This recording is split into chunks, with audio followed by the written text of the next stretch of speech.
Hello seekers of 8-bit fun, and welcome back to Commodore Corner. Yes, just down the road from Spectrum Street and around the bend from Amstrad Avenue. This is the Retro Bear welcoming you along, and hope you are all well and in fine fettle.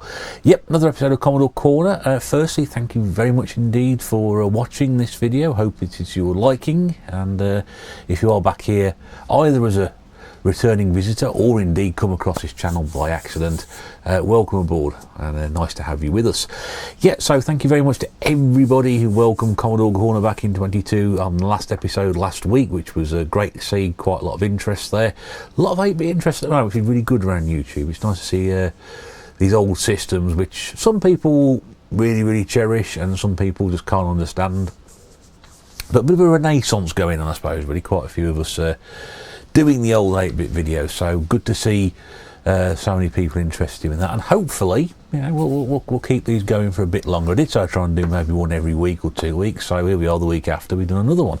But this was an easy one to do this week. This will be more straightforward and playing with a lot of old technology, because if you watched the last episode you'd have noticed that there was one game that we couldn't get to work. But we will try that again at another point. Anyway. Right, so what we're going to do this week? Well, we're going to show you 3 games this week, but they're all off a cartridge. Now, very quickly, brief history of cartridges. When the Commodore 64 started, and although it and the Spectrum and the Amstrad all had disc and tape variants, the Commodore 64 was, with my knowledge, the only one that had a cartridge-based system. Now, I know Amstrad did later on with the GX4000, but that was a console, and Commodore also moved into that with the GS, I think it was. So there's a lot of cartridges released at the early stage of Commodore 64 and towards the end of the 64's life. And some of those are quite expensive, the later ones. The early ones not so much. They're quite common to find. International Soccer, you can find it anywhere. But certainly the GX4000 releases are very expensive to pick up. We're not covering those because I haven't got one of those. And the later cartridge releases, particularly the Ocean ones, can be quite expensive. I've seen one recently for about 40 quid. Navy Seals, I think it is. So, you know, some of them can command a bit of money. I'm not sure again how much this one's worth, but an interesting story behind the one I'm going to show you today is that this was given to me by my friend Andy about 11 years ago. Now he had this originally, and his mum, after he moved to Australia, his mum was cleaning all this stuff out. He said, "Oh, I found all your Commodore 64 games up in the loft," and because he knew I collected stuff like that, he donated me what he had left. So there was some stuff that we used to play on as kids, and this was one of the things he had. So we're going to be showing you 3 games today from the Power Play C64 game system, which is C64 GS I mentioned. Back in Commodore 64, there's a cartridge port. You can stick these in there, so that's what you get. So we're playing this today, Power Play. Now, this has got some cracking games. We've got Stunt Car Racer, which I used to have on the Amiga. We've got Rick Dangerous, which is an infuriatingly difficult platform game, but I've only played the sequel to it. So what you're going to see here is actually me playing Rick Dangerous the first time. And we've got MicroPro Soccer, which we're going to show as well. I'll just show you the box inside. There's the back of the box, this box. We've got instructions. Good. We like instructions. We've also got a warranty card as well, replacement cartridge card. That's always good, isn't it? See, Andy's kept these things over the years. And then this is the cartridge itself. You've never actually seen one before. So there you go. Now, of course, these were produced right at the end of the C64 life. I'm pretty sure this is going to be about 1991, 92 possibly. But that's what they are. This was very much that era. If you think about the NES and the Master System had risen and Mega Drive was coming up and the SNES was not too far away, the switch back to cartridges from tape basing. So you had the 3.5-inch floppy disks for the Amiga and the ST, which were very prominent at the time. And the tapes were beginning to be phased out on the 8-bit systems, and this was probably where they thought they were going to go. So that's it. So yeah, so it's a nice little cartridge. You can see there's the thing on the inside. Works perfectly fine. Slots in the back of the old C64. Turn the C64 on, and it loads up, as you will see now. Yes, there we go. You're presented with that screen there. There's a nice little thumping little soundtrack on this one as well, which is quite good. Now usually, obviously, at this point I would show you the games individually, but I can't because I haven't got anything, so I'll just talk about them this time, which is really weird. So the first game we're going to play is MicroPro Soccer. Now, on the Commodore 64, this is widely regarded as probably in the top 3 football games that came out for that system. And I had this on the Amiga as well. The Amiga version isn't quite as well regarded, because by the time that came out, you'd had games like Kick-Off, and Sensible Soccer was just around the corner as well, and they overtook that. Although this is played from a top-down perspective, like Kick-Off certainly was anyway. And it's interesting because it tried a few different things. You could do banana shots, which is basically putting aftercurve on the shot to confuse the goalkeeper. There were weather conditions as well, so it might rain during the game, which would affect, and it would affect the way the players and the pitch performed as well. And there's some very interesting options. So let's have a look, and we'll see how I got on. Right up, so first game of this episode is MicroPro Soccer. As you can see, there's a number of options available: International Challenge, World Cup Tournament, League, and 2-player game as well. There's also control options, so you can change the settings, take things like replays and banana shots off if you so wish to do so. We're going to play the MicroPro's International Challenge. Now this basically pits you against the weakest team first of all on the game, and then as you progress, you play against progressively more difficult teams. So we're playing Oman to start with, and I'm the one that's flashing. No, I'm not. Yes, I am. There we go. I'm in blue. So as you can see, it's a very of the time stuck to the ball, ball stuck to your foot type thing. And oh, there we've missed a goal already. And that's what it is. You depress the fire button for strength of kick, so you can do little passes or long passes. Also, when you're not in control of the player, oh, we scored! Hooray! Goal, Retro Bear. And when you're, as that player's trying to do there, not in control of the ball, you can do sliding tackles to take the ball off you. You can't just sort of walk onto the ball. Sometimes you have to control it, so it's slightly different in that area as well. As you can see, nice sliding tackle there. Bottom of the screen, you can see the score and also the time. We've got it set on 2-minute game, so 1.5 minutes. Oh, there we go. And obviously you can see I'm doing incredibly well against the worst team in the game. I've got a corner there. There we go. 12 seconds to go in the first half. Goalkeeper's out of position, and there's an open goal missed. So yeah, I had a little go on this before, which I'll tell you about shortly. But this is really me trying to get to grips with the game I haven't played with for quite some time. So not exactly a very impressive first half there. 1 goal against the worst team in the game. Let's see how the second half progresses. You can see it does suffer a little bit from dribbling all the way to the goal and pretty much walking it in. There's also this angle here which does tend to work if you hit the right spot.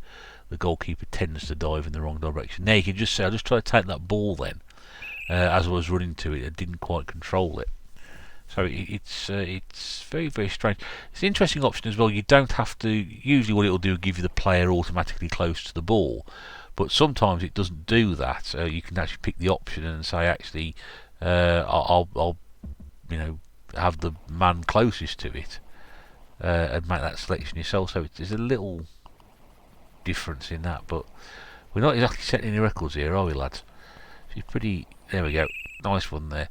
That's the angle I'm talking about. The goalkeeper sort of dives to his left. The ball goes to his right. There's no swerve there. You can put swerve on these shots, which I haven't quite mastered here.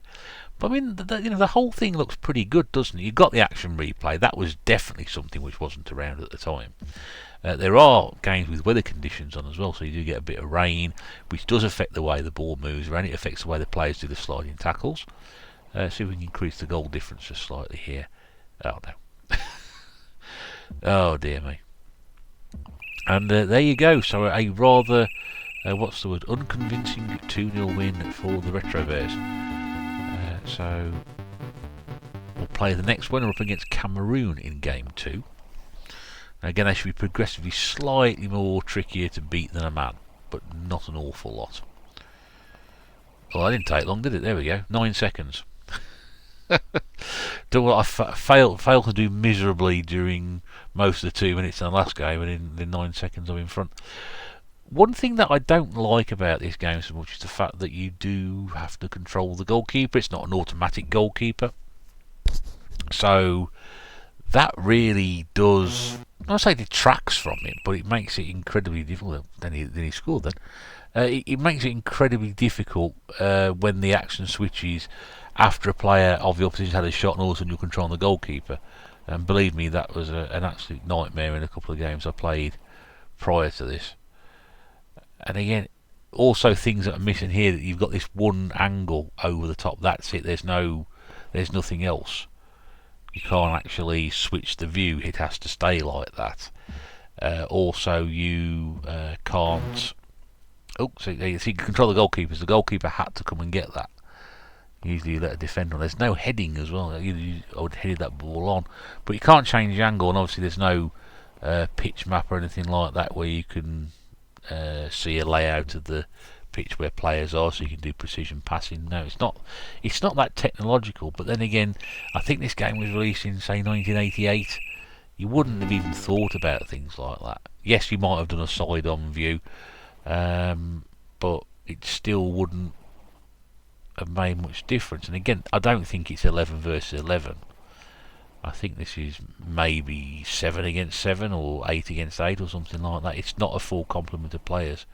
We're doing everything else but score here. And again, there's another example.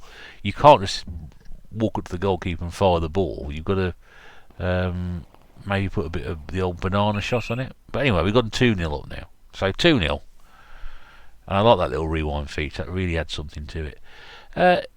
So initial impressions are, it's a bit stodgy. It is of its time, there's no doubt about it. It's not one of these sophisticated football simulators that you get now. Believe me, this was about as sophisticated as it got back then. But there wasn't an awful lot of quality football games that provided a real challenge. And believe me, once you start moving up against the better teams, as I will explain shortly, the difference in quality is quite paramount. Now, what you didn't see there was the warm-up games that I played, because that was what you just saw there was a result of me playing it for about 15 to 30 minutes beforehand. And what I do with these videos, if you are new to it, the reason you see probably the early stages of the game is because that's what I'm getting into, and I won't sit there and do a playthrough or play lots of levels and take things out later on, because I don't like doing that. I mean, I will play a game afterwards. I mean, I did play this after again and a couple of other ones after I turned the cameras off, but I don't have the time to sit down and play one game all the way through. So although you're seeing the early levels, I do go on and play them afterwards. I might not get much further than that, but I do. So I just want to clarify that you're getting my sort of first experiences. However, I didn't record the first experiences playing this time around because it was a disaster.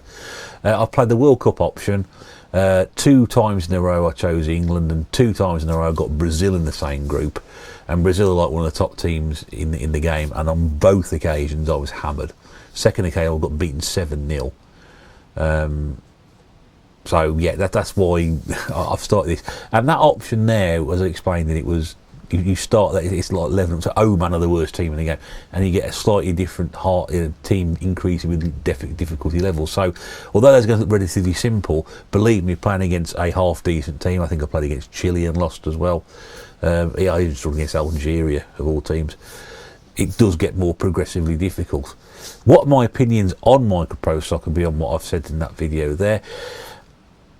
It's a good game. It's good. I mean, there aren't many fantastically great games of football from those eras, especially going back and play them now. Some of them are practically unplayable because of the age back then. But then I always put that head on back then when I was like 14, 15, 16 years old, what to make of it.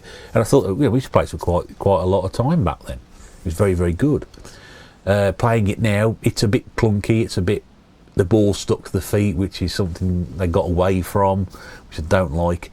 Obviously, there's the angle issues you notice there. It's very straightforward to get into a position in the penalty area like that with a goal there, and have the angle, because the goalkeeper does tend to dive the wrong way, especially the worst teams, and most goalkeepers are susceptible to that. Also, to be able to master the banana shot as well, because a lot of straight shots won't go in. You have to put a bit of swirl in to beat the goalkeeper. Complete absence of heading, as there was in most football games back then. Very few games had it. I mean, Hughes did have a not heading option, but you know, not like the games now where you power in from a corner and head the ball into the net. It just didn't happen back then. It's all shooting, isn't it? That's what it is. So looking back at it now, it's fun enough, but it's one of those games where the easy teams are easy to beat and the really hard teams are incredibly impossible to beat. Does it hold up well now? I'm in too much. I need to play probably some of the other games I've got. I mean, that will mean playing Match Day 2, which is an atrociously slow game. I know a lot of people have fond memories of it, a lot of time for it, but for me it just seems to be incredibly slow. Emily and Hughes football, obviously, which is one of the again, top 3 games on the system. So yeah, but MicroPro Soccer, I think, deserves a go if you've only ever heard of it or you've never played it. Or on the system. It's one of the best games on the system. Give it a go, certainly. There's enough in there to recommend it, but you know, boy, heck, you're going to have to master it to really get on with it. So that's MicroPro Soccer. Right, let's move on to the next one. Now, when we talk platform games, people sometimes don't understand how difficult platform. In fact, this game will speak for itself when you see it. But people just don't understand sometimes how hard games were back then, how unfair games were back then. And believe me, Rick Dangerous is possibly one of the unfairest games of all time. That's not to say it's a bad game at all. Let's have a look. South America, 1945, Rick Dangerous crash lands his plane over the Amazon while searching for the lost Gulu tribe. By a terrible twist of fate, he lands in the middle of Lost, where that is anyway. Yes, welcome to Rick Dangerous on the Commodore 64. I thought I had more time than that to read that out, but anyway. Yes, so welcome to one of the most infuriatingly hair-maddeningly, hair-pulling games you'll ever come across. As you can see there, instant death is around every single corner. Oh man, when you start with this game, it is... I mean, yeah, don't get me wrong, this looks like a fantastic little game for its time. Love the graphics, little Indiana Jones type characters. Rick Dangerous is the main thing, their little enemies, nice backgrounds, you know, in terms of that. But as you can see, death lurks at every corner. And what this requires is, it's that old phrase, muscle memory. You need muscle memory on a game like this, because you will have absolutely no idea what lurks below each screen. And I'll explain that a bit later. The reason I'm sort of rocketing through this at the moment is because I played this for a little bit before I had to go recorded this bit. So what you've got here is probably my best run of the entire time. You start to score top left hand corner. You usually have bullets, which I shall get. Hang on. That's a box of bullets. Here we go. So I can replace my bullets. We've got some sticks of dynamite in those little red things there, and those hats are represented by the number of lives you have. And believe me, they will vanish and not vanish. They will not. They will vanish very quickly. And again, all that bit there is entire process of memory. The amount of lives I lost trying to work out what I was doing to get to that point. And here, a mistimed jump, I land on that spike, it's another life lost. That's why you get so many, you get 6 to start with. Bit of dynamite here to take care of that, but you have to work that out for yourself. There's no hints or tips. And again, exactly the same thing here. You can't walk into this here. That was too far away from it, because that will kill you. So you have to get as close as you can possibly without touching it to blow it up. I mean, how can a pile of stuff kill you? But it does, and you need to lay the dynamite properly, Mr. Bear. That's it, yeah. I mean, it is just a trial and process. Death lurks around every corner, every drop, every screen, every scenario. You've just got to time these things absolutely right. Conserve your bullets and your dynamite. You can see I've got very little left now. I've got 2 bullets and 2 dynamite sticks left. I don't even know what's on the next screen. You see there, what lurks below those 2 pillars? Have you any idea? I've got no idea. I mean, there could be spikes below that. I don't know. There's spikes on the other side, but how do I get from here to there? What? What was that? So I managed to jump in there. Whoa, there we go. So you just drop down, and below there's a spike there on that pole to the left. There's a spike below that as well. And here, yeah, I see. I lost a life previously, so I didn't. There we go. I walked into that. That's some sort of gate. Just walking into it has killed me, and it's absolutely impossible. But I keep going, and this is one of the great joys of this game. Yes, another painful death, but I'm getting a little bit further each time, and in all honesty, I'm not thinking, oh, there we go. You've got to keep your wits about you. Like I said, everything's trying to kill you. And this is the sort of game that most modern gamers probably would look at and think, you know what, this is so difficult. But the games were like that back then. We didn't ask for them to be made that way. I mean, some games are worse than this. But yeah, this is just such a, you know, it's a little game which you just keep going with. And then there was a sequel. There was a futuristic sequel which was equally as infuriating. So I now have to time this absolutely correctly, so that those guys down there, because you see again, no proper pattern. So you know, I said muscle memory a couple of minutes ago. There's no proper pattern at all here to what they're doing. And you know, how do I get down there and shoot them or blow them up before they get to me and kill me? It's impossible. Those sticks of dynamite which we saw me laying just a few moments ago, if you're standing next to one of those, it'll kill you as well. So you can be blown up by your own stupid mistakes. Absolutely infuriating. But it keeps you coming back for one more go, and you get enough lives at it. I mean, it's not giving you 2 lives and that's your lot. You know, you do get 6 to start with, and you're going to need them. And bear in mind, this is the first stage. You're going to need them. So yeah, I mean, this is really dangerous. I mean, yeah, it's going to make you pull your hair out. Yes, it's probably going to send you doolally, but I don't know. It's just got an inquisitive charm, and I suppose really it comes from having played games back in the day that are like that. So you're therefore used to it. Or you'll be seeing Game Over a lot as well. Like I said, it's not a bad game, and again, as with MicroPro Soccer, I played this probably for about 15 minutes beforehand to remember what I was meant to be doing, because again, they played some games years ago, you've got to try and do it. For example, I played the sequel, so when I'm dropping dynamite, you know, when I drop the little dynamite sticks on the sequel, you've got little grenades, so you used to be able to like slide them across the floor, but you can't do that on this one. I'm trying to get used to that because he's playing Rick Dangerous too. The big issue this game has is the absolute unfairity of it, because everything is trying to kill you. We talk about cheap deaths in gaming. This game is full of the cheapier deaths of all time. You know, it's absolutely ridiculous. You just do not know when the screen flicks left, right, down, what's below you. And as you would have seen, in some cases you're just dropping down there and you've lost a life because you've got no idea what's below you if you're playing it for the first time. And the reason I sort of went through some of those things quite quickly is because you die so much, you actually realise and understand where everything is. So that when you go back again, yes, you're a life down, but I can get that bit out of the way if I stick this side of the screen, or I don't go this far down the ladder, or if I move. So it's crazy. But I must have played it for about an hour, and man, I think probably years ago, putting that 15-year-old head on, I'd have probably just pulled it out the back and thrown it against the wall and forgot about it. But yeah, it's like, oh, it's like you fall down. Oh, for goodness sake! And then you play again, and you play again, and you play again, and you don't seem to care. And it's also one of those games we get a little bit further each time. Oh, I've got to do that. Okay, right, so I'll do this. So you work out one screen, okay, well, I'll just do that. Then you get a bit further.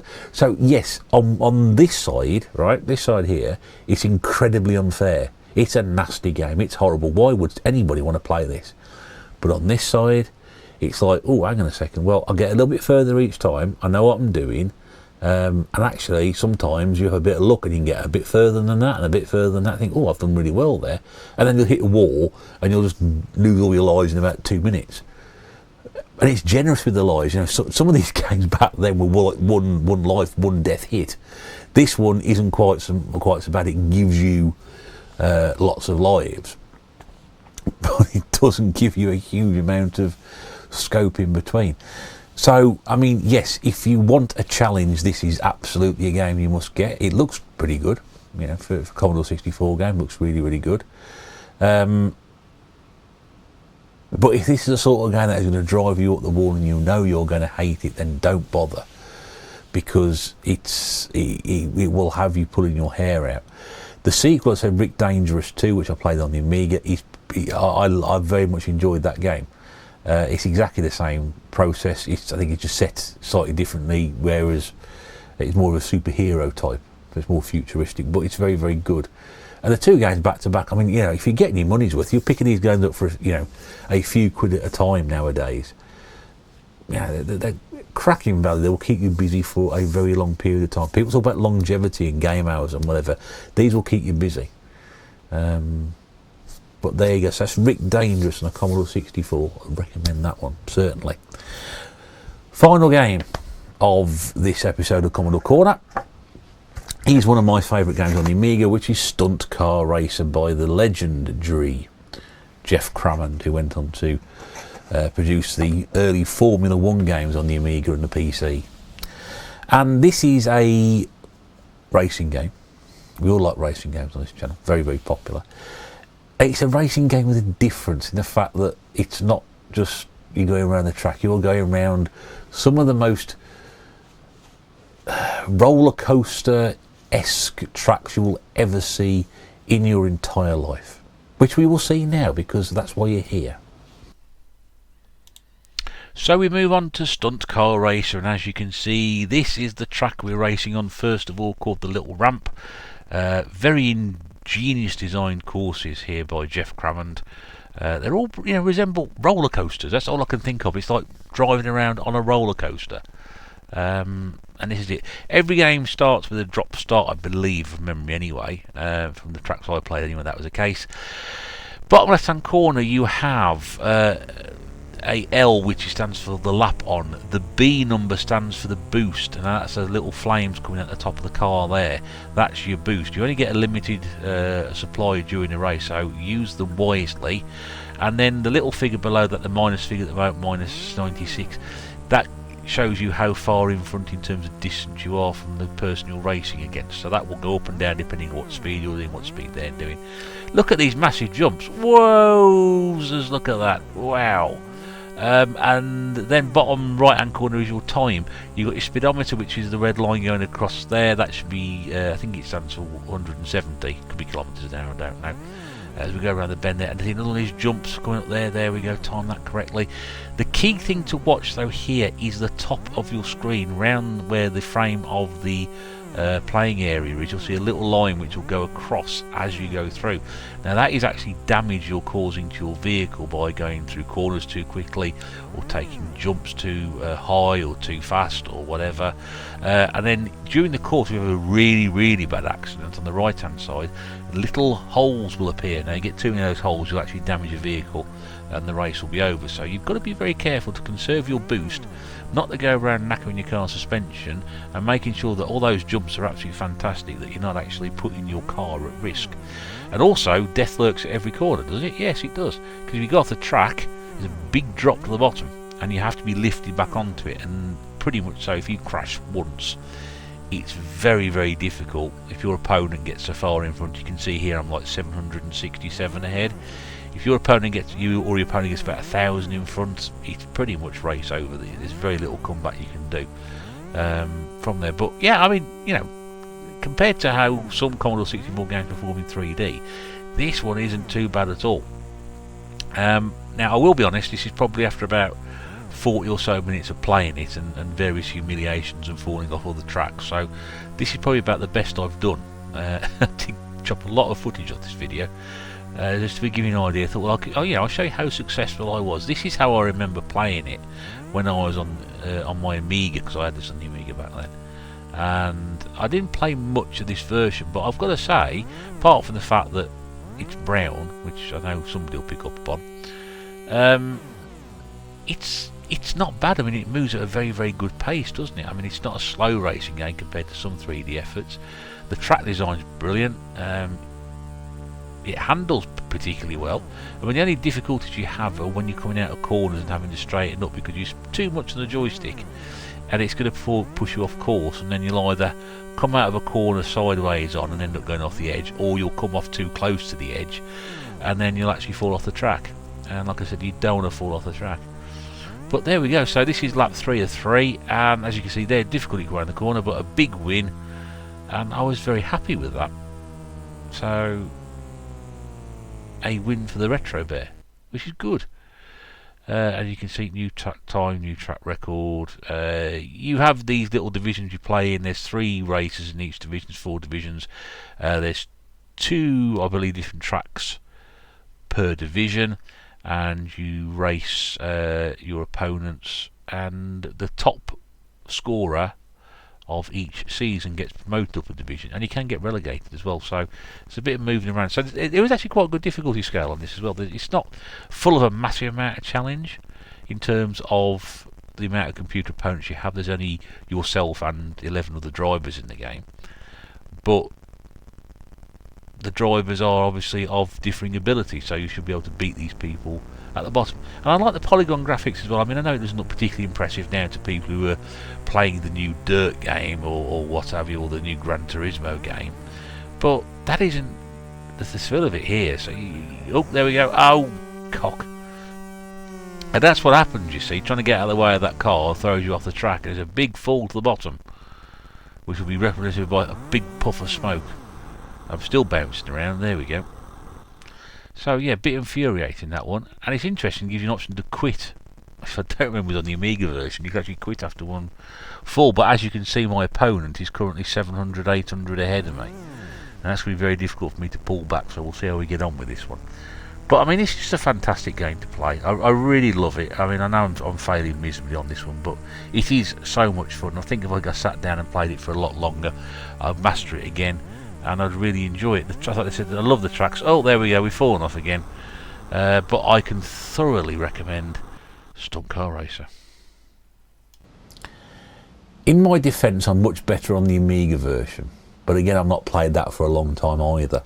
And again, that to be honest, this is probably the game I was most disappointed in my own playing this week, because I used to be pretty good at this game, and I really did struggle. I mean, it does lose a little bit of speed compared to the other versions. I know I mentioned on the last Commodore Corner about Thunderblade and the 3D. Now the Commodore 64 doesn't really handle 3D very well. Some driving games are absolutely atrocious. I've played a couple of real turkeys on this channel, and they're absolutely horrible. But I don't think it loses that. I don't think it loses anything. It's very difficult. I'm trying to work out why was I so bad at it. Well, yeah, probably because I'm a lot older now playing it, and the old reactions aren't so good. And but the tracks are exactly the same as the Amiga, so I guess it was getting used to that, going around the bends and straightening it up, and then you've got the damage going across the top. You've got the little holes that appear as well, so you can be careful you don't do that. You also got the boost going. So the very first game I played on that, which again I didn't show, within 2 laps I'd completely trashed the car. Had I fallen off? I'd fallen off once, but because I was so far behind using the boost, every time I go around the corner it was causing more damage than the car. And I just went around the corner one time, and that was it. It said wrecked, and there was loads of sparks everywhere, so that wasn't great.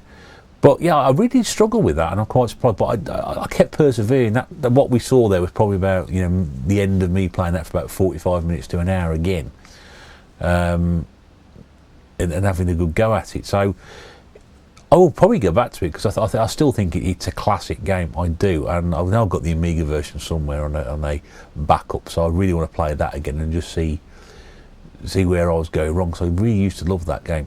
It was an interesting concept as well, the old polygon graphics, to use that in a racing game, and to have just a standard one-on-one race. And the track design's fantastic. It really is. I mean, some of the ones later on, they're like roller coasters. They're built like that. They're absolutely, it's amazing. And especially if you miss the jump or something, you go around the outside, you just fall in and thinking, okay, well, this is going to trash the car, isn't it? just the anticipation before you hit the ground. But yeah, so yeah, I'm still a big fan of Stunt Car Racer. I don't think it's lost anything over the years for me. In fact, if anything, I've lost a lot for playing it. And I again would heartily recommend it to anybody. It's a cracking little racing game. And again, if you can pick it up for very, very little, get hold of it. I would do. So off the I mean, obviously the cartridge, if you can find this like you can, definitely recommend it. You know, three C64 classics there as a bundle. You can get hold of that. Definitely pick it up. As individual titles, I would probably say Rick Dangerous is my favourite of the three on there, purely because I know you can get a real challenge out of it. Stunt Car Racer not far behind it. MicroPro Soccer, yeah, it's good. I think you can see why it was very well received all those years ago, but now trying to play it, it suffers from what a lot of games did back at the time, and there's a lot of things that you look for in a football game now as basics that we just weren't getting. You know, headers, you know, the ball not moving at the time, small playing area as well, no map so you can see where things are, you can't change the angle other than top down. But it's got exciting things like banana shots and replays, which we didn't have, and weather conditions, which were really interesting. So there's some good aspects to it. So yeah, but I mean, as a whole, this is, if you see this, pick this up. It's an absolute no-brainer. I've got no idea how much it's worth. It might be worth a fortune. I've got no idea. But if you can find it anywhere, definitely worth investing in a copy of that. So that's Power Play 3, that's a cartridge game for the Commodore 64, and that is this week's episode of Commodore Corner. So which I thank you very much indeed for watching, and I do hope that we will see you again here very, very soon, because there will be another episode along. Not quite sure where we're going next, not quite sure. We may delve into some of the budget stuff next time round, because that'll be interesting, because some of the budget stuff was great. Maybe not the re-releases, maybe actual the original games released for budget titles. That's always good, because be a real mix of the good stuff and the bad stuff. So we might just take a handful of tapes and try those out, providing they load. But if they don't load, we'll find something else to play. Thank you very much indeed for watching. If you have enjoyed this, please feel free to leave me a comment. I know a lot of people asked time around to suggest some games. You did suggest some games to me. Most of the games I hadn't got. So if there's anything you'd like me to play, please do let me know. I'll see if I've got it and whack it into a future episode. I may just, I did take some notes on that those last comments and made a list of what people had mentioned to me. So I might do a one-off episode where I you know, sort of put quite a few games in, shorten the gameplay time and cut down on the waffle in between, and just do sort of like a viewer's choice and just play some of them very, very quickly and get on with it. So if you do want to see me play a game, or you've got a favourite game, give me a shout. I might have it for you. If I do, I'll put it to one side and we'll do an episode on that. Also, I'd love to hear from you if you enjoyed the episode as well. And yeah, that's great. So thanks for your time, and hopefully we'll see you strolling down Commodore Corner again very soon. But until then, this is the Retro Bear. It's saying bye for now.